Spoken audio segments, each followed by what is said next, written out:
Good morning class. आज का हमारा टॉपिक है ट्रांसक्रिप्शन ऑफ आरएनए। क्या होता है ट्रांसक्रिप्शन ऑफ आरएनए? यानी कि एक नए आरएनए का सिंथेसिस होना। जैसे हम डीएनए के रेप्लिकेशन में देखते हैं कि एक पूरा होल नया डीएनए बनता है, वैसे इसमें पूरा डीएनए नहीं बनता। मतलब पूरा एक सीक्वेंस कॉपी नहीं होता, लेकिन कुछ कुछ पोर्शन में ये क्या होते हैं, कॉपी होते हैं और एमआरएनए का फॉर्मेशन होता है ना। तो जिसको हम बोलते हैं ट्रांसक्रिप्शन ऑफ आरएनए। अगर ट्रांसक्रिप्शन ऑफ आरएनए की अगर हम डेफिनेशन की बात करते हैं तो ट्रांसक्रिप्शन ऑफ आरएनए की डेफिनेशन है,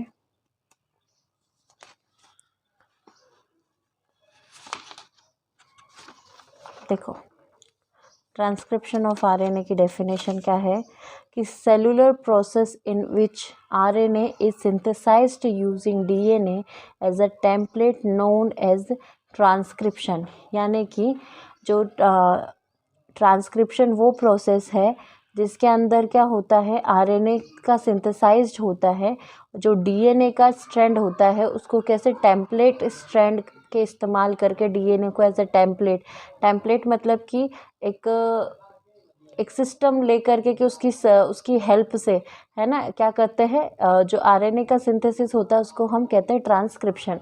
जैसे सपोज करो ये डीएनए है तो डीएनए से न्यू आरएनए या एमआरएनए का फॉर्मेशन होना, है ना। ये 3 मेजर काइंड ऑफ होते हैं, है ना, एमआरएनए, टीआरएनए और आरआरएनए, है ना। ये 3 टाइप के होते हैं जिसमें 5 to 10% एमआरएनए होता है, टीआरएनए 10 to 20% होता है और आरआरएनए 60 to 80% होता है। एमआरएनए क्या काम करता है, transfer information of gene to ribosome either encode the amino acids. MRNA क्या करेगा, इन्फॉर्मेशन को ट्रांसफ़र करेगा जीन से राइबोसोम में या फिर एनकोड करेगा एमिनो एसिड्स को या न्यूक्लियोटाइड्स में, है ना। जैसे हमने प्रीवियस लेक्चर में जेनेटिक कोड पढ़े थे तो हमने देखा था कि जो हमारे न्यूक्लियोटाइड्स के बेसेस होते हैं ना, जो बेस होते हैं, बेस पेयर्स होते हैं, उनके साथ में क्या होता है, एमिनो एसिड्स को अटैच करने में एमआरएनए हेल्प करता है। फिर आता है टीआरएनए। टीआरएनए कहता है रीड कोड और mRNA transfer appropriate amino acids to mRNA.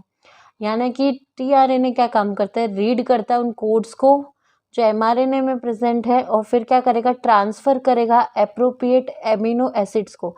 वो एप्रोप्रिएट एमिनो एसिड्स मतलब कि जैसे हमने कल देखा था कि कोई कोड है ना, GAC या GTA ऐसे करके, GAA, ये कोई कोड है। तो इन कोड के साथ में कैसे इनके कोडोन्स के साथ में कौन सा स्पेसिफिक एमिनो एसिड जाएगा, उसका काम होता है टीआरएनए का। फिर बात करते हैं आरआरएनए की। आरआरएनए क्या होता है, कॉन्स्टिट्यूएंट ऑफ राइबोसोम्स। यानी कि राइबोसोम्स की तरह ये एक कॉन्स्टिट्यूएंट होते हैं जो फंक्शन करते हैं। इसको रिवर्स आरएनए भी बोल सकते हैं, जो साइकिल को रिवर्स करने में भी हेल्प करते हैं ना। 4 में क्या है, many additional specialised RNA which has catalysed activity और regulatory functions are present in the cell. बहुत सारे और भी आरएनए स्पेशलाइज्ड है जो कि अदर एक्टिविटीज़ परफॉर्म करते हैं, कैटालिटिक एक्टिविटी करेंगे या रेगुलेटरी फंक्शंस को परफॉर्म करेंगे जो कि सेल के अंदर प्रेजेंट होते हैं। ट्रांसक्रिप्शन को हम ऐसे भी बोल सकते हैं, in transcription a particular gene और group of a gene are copied at any time. यानी कि ट्रांसक्रिप्शन में कोई पर्टिकुलर जीन या पर्टिकुलर ग्रुप ऑफ जीन्स जो है वो कॉपीड हो सकते हैं किसी भी टाइम में। Some portion of DNA are never transcribed.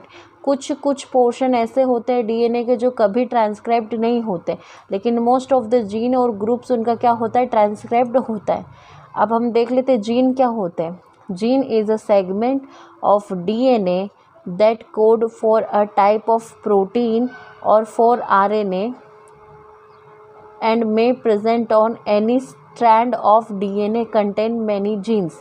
यानी कि जीन क्या होते हैं, एक सेगमेंट ऑफ डीएनए होते हैं जो कोड करते किसी भी टाइप ऑफ प्रोटीन्स या प्रोटीन, और क्या कर सकते हैं, फॉर आरएनए के लिए भी कर सकते हैं। और ये जो डीएनए का स्ट्रैंड होता है उसमें क्या होते हैं, कहीं पर भी ये प्रेजेंट होते हैं। जैसे सपोज करो ये डीएनए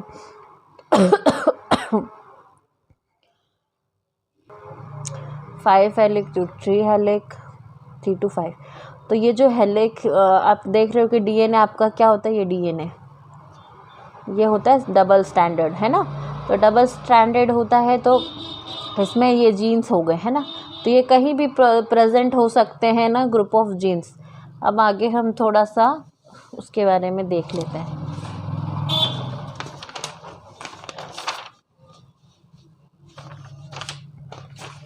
देखो, ट्रांसक्रिप्शन ऑफ आरएनए, है ना। अब हम बेसिकली बात करते हैं ट्रांसक्रिप्शन ऑफ आरएनए की। हमने डेफिनेशन देख ली, हमने जीन क्या होता है वो देख लिया, आरएनए कितने टाइप के होते हैं, डिफरेंट टाइप ऑफ आरएनए का सिंथेसिस होता है, तो उनका फंक्शंस क्या क्या है। तो हम मेनली आरएनए किस हिसाब से सिंथेसिस हो रहा है, जो ट्रांसक्रिप्शन का पूरा प्रोसेस है वो हम देख लेते हैं। जनरली हम बात करते हैं प्रोकैरियोटिक्स के अंदर, है ना। तो हम अभी प्रोकैरियोटिक्स आरएनए के बारे में बात कर रहे हैं, ट्रांसक्रिप्शन बात कर रहे हैं इन प्रोकैरियोटिक्स। हम कह सकते हैं ये ट्रांसक्रिप्शन ऑफ या ट्रांसक्रिप्शन इन प्रोकैरियोटिक्स है। ये 3 टाइप के फेज़ होते हैं ट्रांसक्रिप्शन में, चाहे यूकैरियोटिक्स हो चाहे प्रोकैरियोटिक्स हो, ये 3 टाइप में इनको डिवाइड किया गया है। एज वेल एज जैसे डीएनए ट्रांसक्रिप्शन में, डीएनए ट्रांसलेशन में,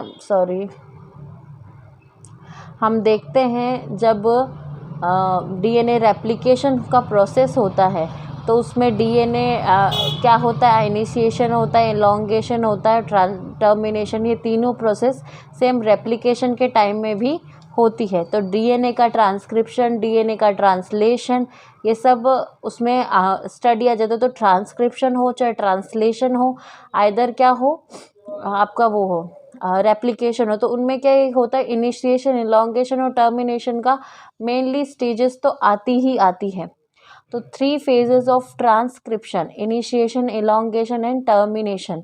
तो इनिशिएशन में अब देखो आरएनए पॉलीमरेज, जैसे डीएनए के रेप्लिकेशन के टाइम में डीएनए पॉलीमरेज एंजाइम और प्राइमर की ज़रूरत होती थी, वैसे ही आरएनए सिंथेसिस में क्या होगा, आरएनए पॉलीमरेज एंजाइम की ज़रूरत होगी। आरएनए पॉलीमरेज के अंदर क्या होता है, 6 सब यूनिट्स होती हैं। 6 सब यूनिट्स होती कौन सी, alpha alpha, beta beta dash, sigma और ओमेगा, ठीक है। ये 6 सब यूनिट्स होती हैं। जब ये 6 सब यूनिट्स आपस में मिलकर के ग्रुप बनाती है तो उस ग्रुप को क्या बोलते हैं हम, वो हमारी क्या हो जाती है, 6 आरएनए पॉलीमरेज बनाती है। ये 6 ये सब यूनिट मैंने एक डायग्राम बनाया है। इस डायग्राम में देखो 2 अल्फ़ा यूनिट है, 2 बीटा सब यूनिट है और एक बीटा बीटा डैश और क्या लगा है, ओमेगा है। सिर्फ इतना ये इतना, जब ये सब यूनिट आपस में अटैच्ड होती है, 5 सब यूनिट आपस में अटैच्ड होती है, तो इसको हम कहते हैं कोर एंजाइम। देखो मैंने यहाँ लिखा है 2 alpha beta beta dash plus omega equals to core enzyme, है ना। तो कोर एंजाइम क्या होता है कि इतना आप बोल सकते हो उसका स्ट्रक्चर इतना स्ट्रॉन्ग नहीं होता है कि वो जो आरएनए पॉलीमरेज है ना, वो जो स्ट्रक्चर होता है वो आरएनए पॉलीमरेज का जो जीन वाला जो स्टार्टिंग पॉइंट होता है जहाँ पर अटैचमेंट होती है ना। तो जहाँ पर अटैचमेंट करना होता है तो कोर एंजाइम क्या करते हैं, वहाँ पर प्रॉपरली अटैच्ड नहीं हो पाते हैं, क्योंकि उनका क्या होता है, उनका जो ये बॉन्ड्स जो होते हैं वो वीक होते हैं। तो वो क्या होते हैं, बार बार डिसोसिएट हो जाएंगे, वहाँ से हट जाएंगे। तो क्या होगा, अगर वो बार बार ऐसे हटेंगे तो हमारे ट्रांसक्रिप्शन का प्रोसेस तो हो ही नहीं सकता। इसीलिए क्या होता है कि सबसे पहले यूँ करा जाता है कि फिर इसमें क्या होता है, एक नया फैक्टर जोड़ दिया जाता है जो हमारा 5th नंबर का फैक्टर है, दैट इज़ सिग्मा फैक्टर। जैसे ही सिग्मा फैक्टर इस ग्रुप के साथ आकर के ऐसे जुड़ता है, ये एक तरीके से हम कह सकते हैं इनकम्प्लीट एंजाइम होता है। तो जैसे ही इसके साथ सिग्मा फैक्टर आके जुड़ जाता है तो ये क्या बन जाता है, होलो एंजाइम, यानी कंप्लीट एंजाइम। देखो 2 alpha beta beta dash plus sigma plus omega equals to holoenzyme. Holoenzyme ही डीएनए पॉलीमरेज का पूरा एक स्ट्रक्चर प्रॉपर बनाता है।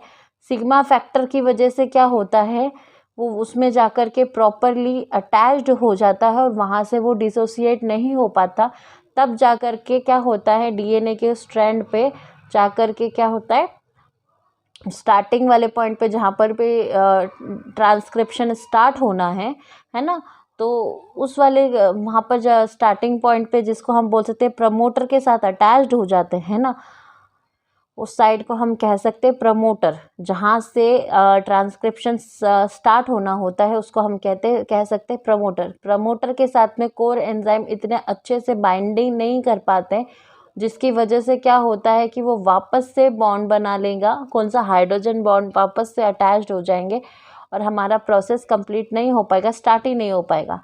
लेकिन जो होलो एंजाइम होते हैं वो प्रमोटर के साथ इतने अच्छी तरीके से जुड़ते हैं, यानी कि एक तरीके से आपका जो आरएनए पॉलीमरेज है वो इतने अच्छे से प्रमोटर के साथ अटैच्ड हो जाता है, जिससे कि क्या हो सकता है, ट्रांसक्रिप्शन स्टार्ट हो जाता है। हम इनिशिएशन की प्रोसेस देखते हैं। Initiation, RNA polymerase bind to promoter with its sigma factor, है ना। तो आरएनए पॉलीमरेज बाइंड करता है प्रमोटर के साथ में उसके सिग्मा फैक्टर के साथ में। तो सिग्मा फैक्टर जैसे उसके साथ अटैच्ड होता है, बाकी सब यूनिट्स के साथ में जैसे सिग्मा फैक्टर लगता है वो उसके साथ प्रॉपरली बाइंड हो जाते हैं ना।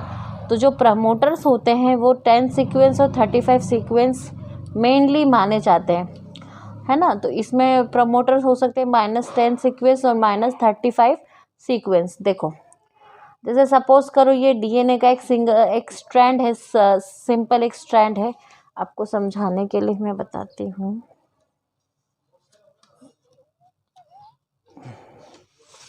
देखो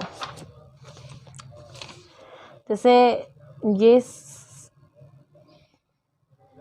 है ना, ये एक पूरा स्ट्रेट एक मान लो डीएनए का स्ट्रैंड है। डीएनए आपका हो गया डबल हेलिक्स, है ना। तो डीएनए का ये वाला स्ट्रैंड, बीच वाला पोर्शन, जहाँ पर पे स्ट्रक्चरल जीन आकर के ये यहाँ पर स्ट्रक्चरल जीन हो गया, समझ लो।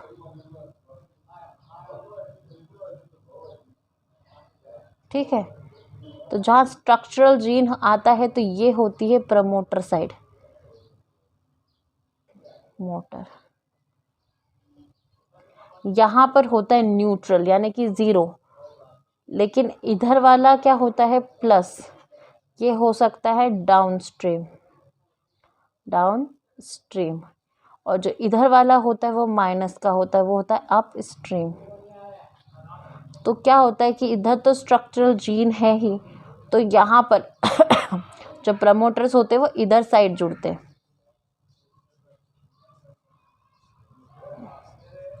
तो ये होगी -10 सीक्वेंस वाली पोजीशन और ये हो जाएगी -35 सीक्वेंस वाली पोजीशन।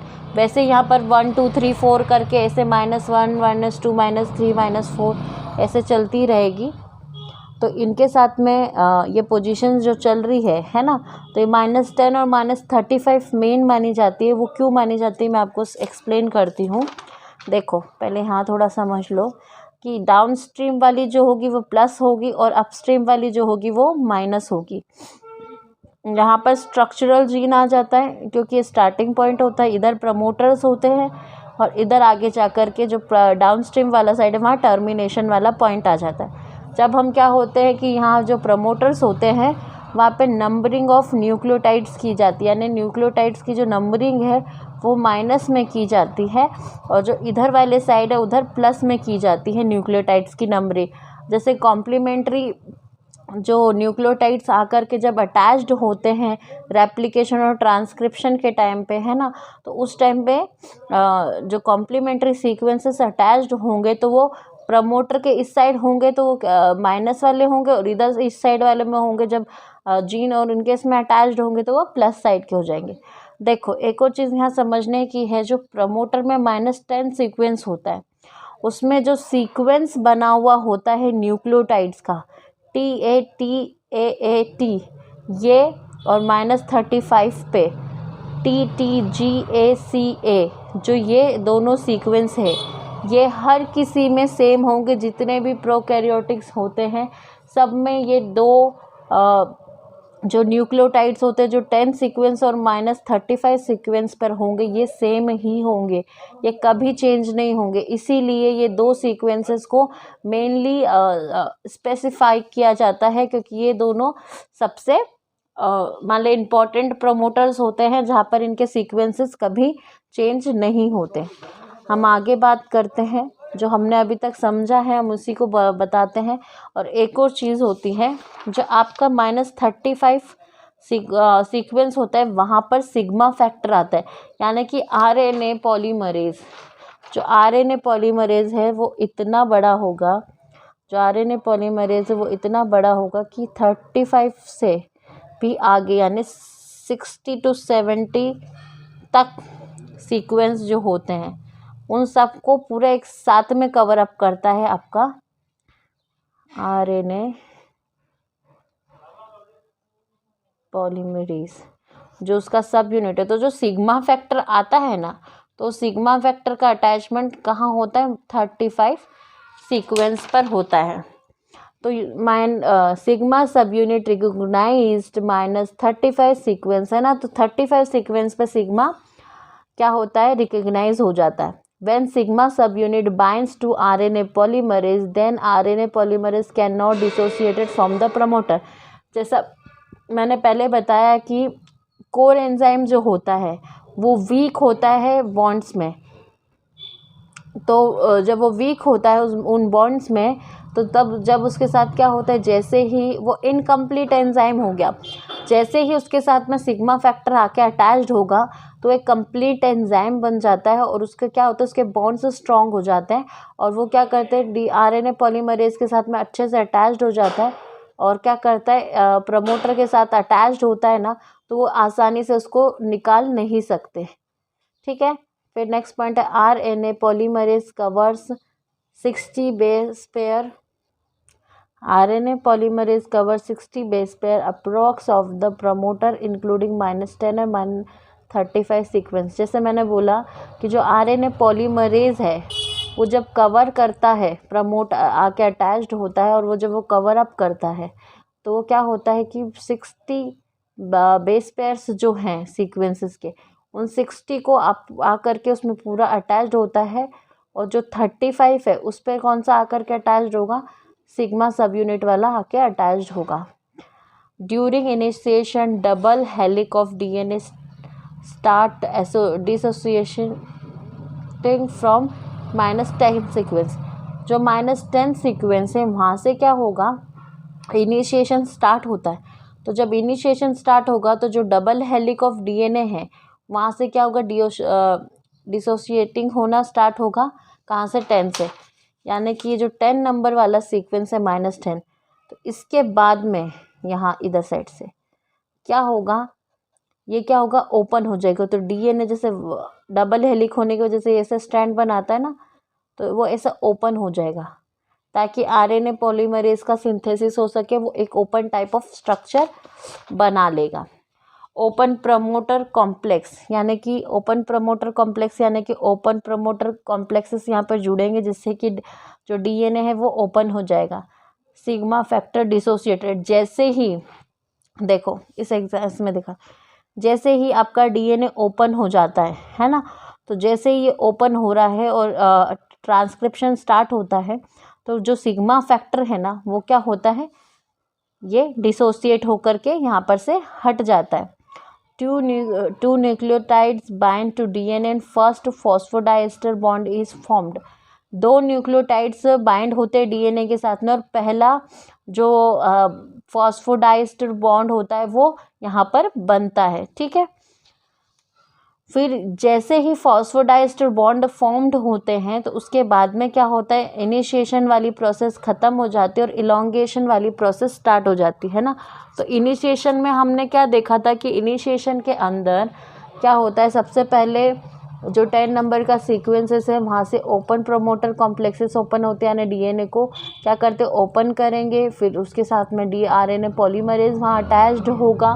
आरएनए पॉलीमरेज अटैच्ड होगा तो जो सिग्मा वाला फैक्टर है वो सिग्मा फैक्टर कहाँ आकर जुड़ेगा, सिग्मा फैक्टर आकर के जुड़ेगा 35 सीक्वेंस के ऊपर।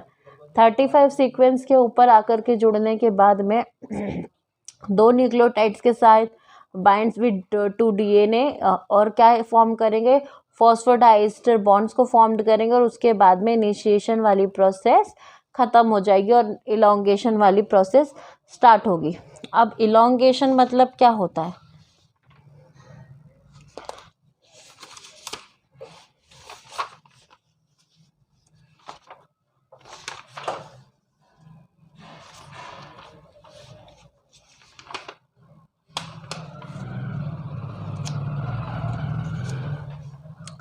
देखो, इलॉन्गेशन मतलब कि किसी चीज़ का बढ़ते जाना, है ना, इलॉन्गेट होना। जब हम इलॉन्गेशन की बात करते हैं तो देखो, इस डायग्राम से मैं आपको इलॉन्गेशन समझाने की ट्राई करती हूँ। जैसे ये डीएनए 5 हेलिक्स टू 3 हेलिक्स और 3 हेलिक्स टू 5 हेलिक्स, तो जो आरएनए का फॉर्मेशन होता है वो 3 हेलिक्स टू 5 हेलिक्स होता है। और ये वाला जो स्ट्रैंड होता है जिसमें आरएनए का फॉर्मेशन या आरएनए ट्रांसक्राइब्ड होगा वो हो जाती है टेम्पलेट स्ट्रैंड होती है। और जो दूसरी वाली होती है वो होती है कोड स्ट्रैंड। ठीक है, तो टेम्पलेट स्ट्रैंड जैसे मैंने पहले भी आपको बताया था कि डीएनए की वो स्ट्रैंड जिसको मतलब ट्रांसक्राइब्ड के लिए इस्तेमाल किया जाता है वो होती है टेम्पलेट स्ट्रैंड। और दूसरी वो स्ट्रैंड जो अदर स्ट्रैंड बचती है उसको क्या बोल सकते हैं हम, कोड स्ट्रैंड बोल सकते हैं। यहाँ पर जैसे मान लो ये आपका 10-10 वाला सीक्वेंस होगा, यहाँ पर क्या हो गया, आपका प्रमोटर है ना, ठीक है।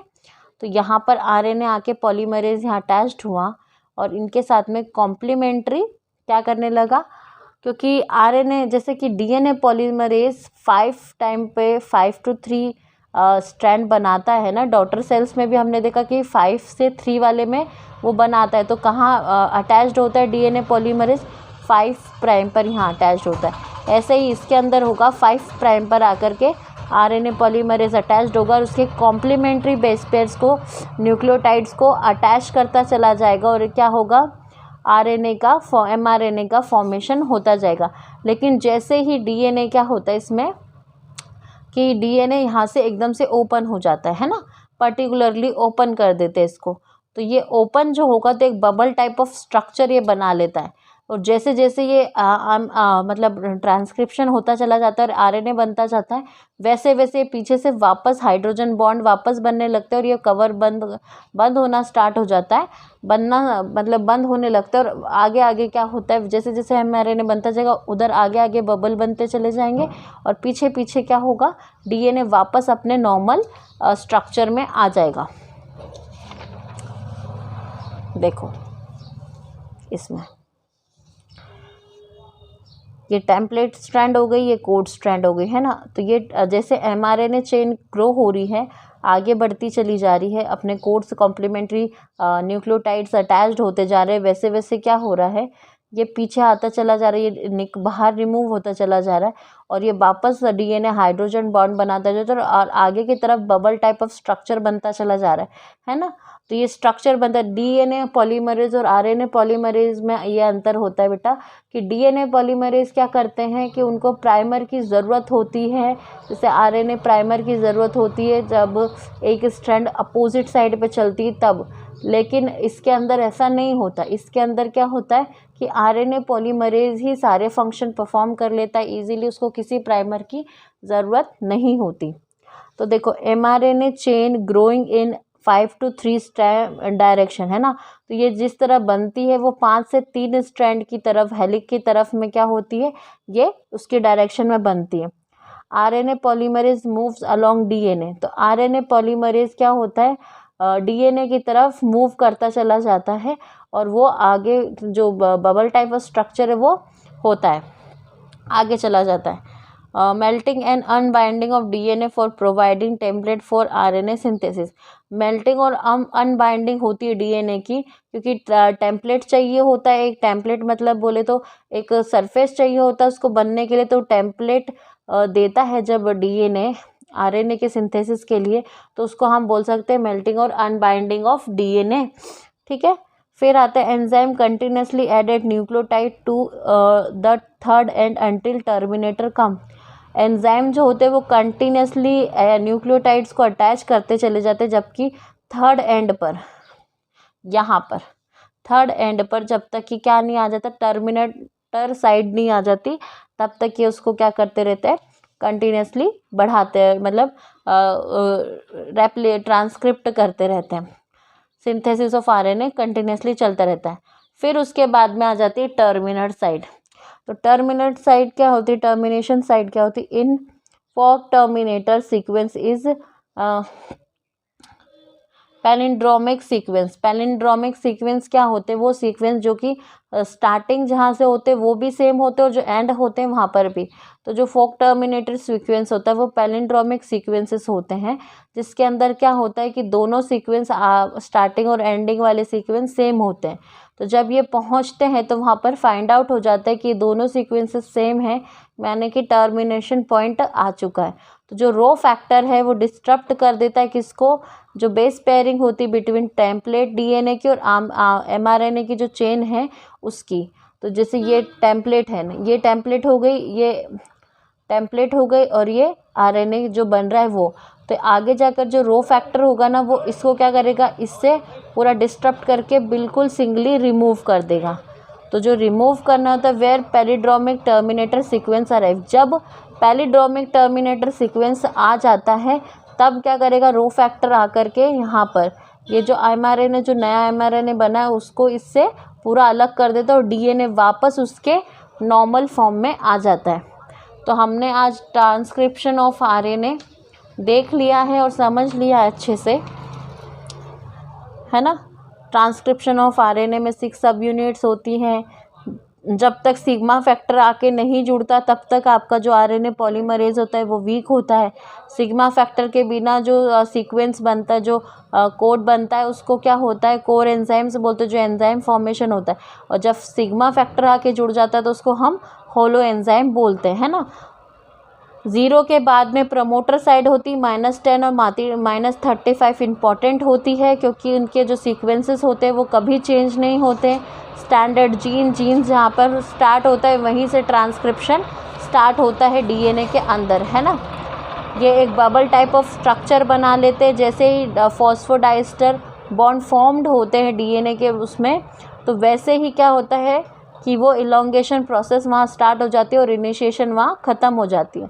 उसके बाद में एक बबल टाइप ऑफ स्ट्रक्चर, क्योंकि डीएनए ओपन होता है तो जैसे जैसे वो जहाँ वो ओपन होता है वहाँ से एमआरएनए स्टार्ट हो जाता है सिंथेसिस होना, मतलब आरएनए सिंथेसिस होना स्टार्ट हो जाता है। और क्या होता है, जैसे जैसे वो आगे बढ़ता चला जाता है, यानी अपने आप को बढ़ाता चला जाता है, बनाते चला जाता है, न्यूक्लियोटाइड्स जुड़ते जाते हैं, तो पीछे से डीएनए क्या करता है, वापस से अपने हाइड्रोजन बॉन्ड्स को बना लेता है और वापस बंद हो जाता है ना। ये इस वाले में, है ना। और फिर उसके बाद में एक पॉइंट आता है जहाँ पर क्या होता है कि टर्मिनेशन पॉइंट आता है, जो कि क्या होते हैं, पैलिंड्रोमिक सीक्वेंसेस होते हैं, वो टर्मिनेट साइड होती हैं। और उस सीक्वेंस पे जाते ही, है ना, उस सीक्वेंस पे जाते ही क्या होता है कि टर्मिनेशन हो जाता है। जो रो फैक्टर है वो आके अटैच्ड होगा। सपोज करो ये रो फैक्टर है ना, ये एक रो फैक्टर है, यहाँ टर्मिनल साइड है, ठीक है, यहाँ के सीक्वेंस, ये सीक्वेंस सेम है, तो ये रो फैक्टर आके यहाँ अटैच्ड हो जाएगा। जैसे ये टर्मिनेट साइड है तो यहाँ से क्या करेगा, इस एमआरएनए को पूरा टर्मिनेट कर देगा और वापस से आपका डीएनए वाला क्या होगा, वापस वैसे ही फॉर्मेशन में आ जाएगा। ठीक है।